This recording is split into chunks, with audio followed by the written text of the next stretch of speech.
The owner of a local business impacted by Trump's tariff says he's cautiously optimistic about today's Supreme Court ruling. Ellie Mueller has that story.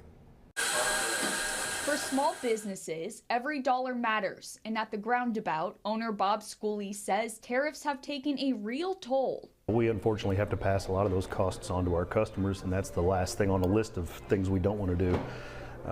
So we try very hard to absorb a lot of those costs when we can. Schooley says Friday's Supreme Court ruling limiting President Trump's ability to impose wide-reaching tariffs under the Emergency Economic Powers Act seems like a step in the right direction, but he remains cautious. My reaction's probably somewhat tempered by the idea that I realize that a lot of our system now is used politically in both directions. If I had to guess, I would assume that that ruling will be in some sort of appeals process or other bureaucracy for who knows how long and how it will end up. Schooley says tariffs hit raw coffee prices especially hard, and that's one of the biggest expenses for his shop. Now I'd love to see across the board some of those costs for green coffee by the pound to come down, because some of the countries we get origins from were some that were affected by those tariffs when they went into place.